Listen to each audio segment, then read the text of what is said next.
What's going on, America? This is Kevin from Kevin's Corner. So I was watching Tucker Carlson tonight, and they were talking about a survey that they did concerning conservative women and liberal women. And the data came back showing that conservative women are much more happier than, progressives or liberal women. And I think that statistic probably goes across the board. And the reason I say that is because conservatives aren't walking around being mad for nothing.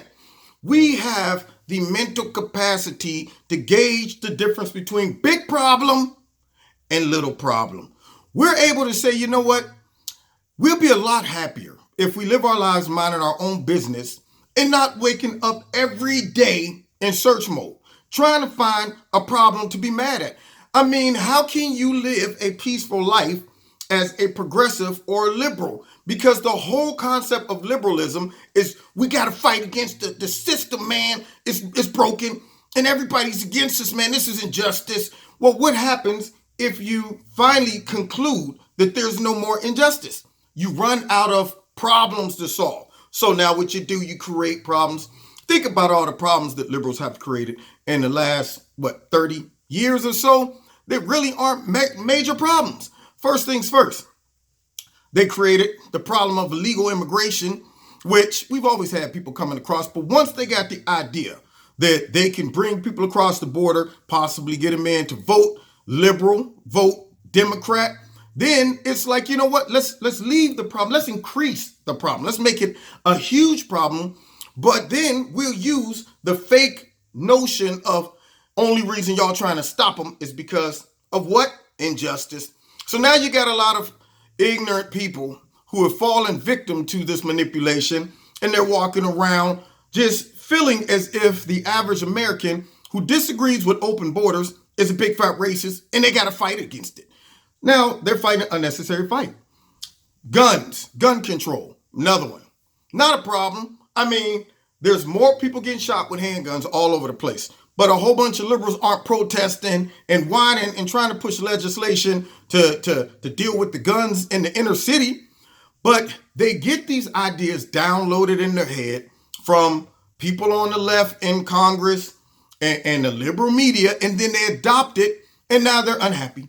Every time they hear about a random gun shooting, oh, this is a crisis, national crisis, constitutional crisis, all of these problems, attacks on white attacks by white nationalists, all of these things.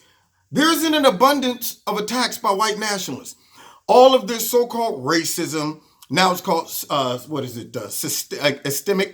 racism, whatever that means. Oh, it's just everywhere. You can't see it. You can't see it. You can't quite identify it. We can't point out specific people or businesses that are responsible for this, but it's there.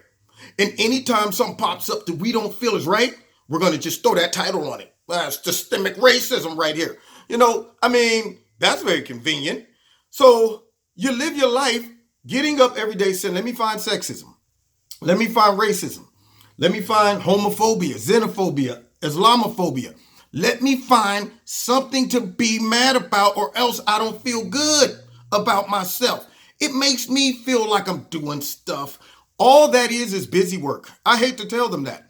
All these little causes that the people on the left get up mad for nothing over is nothing more than wasting your time when you can be relaxing on the beach, spending it with your family, building real relationships with normal people, because normal people don't like hanging out with people who see problems everywhere in society. I don't know about you. I don't want to be out hanging and I see somebody like, look at that. That white person stepped off the curb before the black guy. Obviously, she's trying to tell him to get to the back of the line.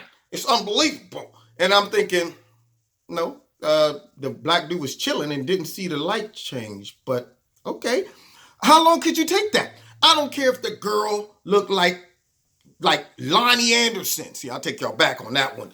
Back in the day, I'm talking Dolly Parton, Ola Ray. I don't care if she looked like Vanity, maybe even Apollonia. All of those old school fantasy girls, if I hung around any of them for about 2 or 3 minutes and heard 53 problems come out, I don't like this and this injustice over here and this is, I'm thinking, check please. I don't care how you look. I can't overcome that. I can't get past it. It's greater than me. It's greater than me. So if people are that angry all the time, now understand, the left operates solely by identity politics. If they don't see problems, then they're out of business. It is their main source of operation. It's like, well, what do we do now? We're out of problems. So then they start creating new ones. They start looking for stuff. We need to go after the animal crackers. That's what it is. This is injustice to fictitious animals. Yeah, they're not even real, but we got to go after them. We got to go after the little cross that's setting up in what is it? Darn it! What funeral cemetery for veterans or something? And they're like, "Well, we don't like that cross up there. I mean, the government's paying for it." They look for all these minute problems and overlook major ones. And the biggest problem is they don't understand the difference between a real problem and a manufactured problem. We see that with the border. I mean, people flooding across the border like, I don't see what the problem is. Unbelievable. They cannot understand that. They also can't decipher between a big problem and a little problem. Everything's a major problem for them. I don't like it. It's almost like dealing with the kid. A kid, everything's a problem. But you would think when you hit adulthood, you can stop and look back and say, is that worth going to war over? Is that a real problem, or is that something that I've been told is a big problem and I don't have the ability to synthesize the information and deduce that this isn't that big at all? So what am I going to do? Take the opinions and the downloading of all the Democrats and the media who's telling you, you need to be concerned about this because this is a constitutional crisis. Oh man, if Trump gets in the next 4 years, we're done. We're done.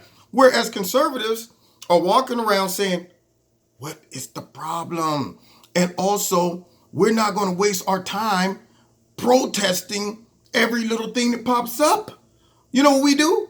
We say, man, these people crazy, man. You see what they're doing over there? This is ridiculous. Anyway, look. So tonight we're getting together. We're going to play some cards. And then, yeah, they build relationships. They talk. They reason amongst each other. They don't spend their day screaming, shame, shame, all of that stuff, following you around with picket signs outside your job. None of that. We act like normal human beings. Therefore, we're happy. Here's a little song I wrote. Might want to sing it note for note. Don't worry, liberals. Be happy. Yeah. So anyway, that's my thought on it. They just need a little more Christmas cheer. Something. I don't know. Hug perhaps. Happy pills. Something like that. Lobotomy. Who knows? Anyway, check me out every Wednesday night, 7:30, live on YouTube. Also on my radio blog talk show. Don't forget to hit like, share, subscribe, and the notification button. And if you like Extreme Teas, check their link out in the bottom, their website. If you like something, put my name in the promo code. You get a 20% discount. And if you want to donate to Kevin and Kevin's Corner, feel free. There's links in the bottom to do that as well. And find me on Facebook and Twitter. And we see you next time in Kevin's Corner. And don't be going around starting trouble and looking for problems all day. Just be peaceful. Enjoy yourself. Leave people alone. You'll do well. God bless.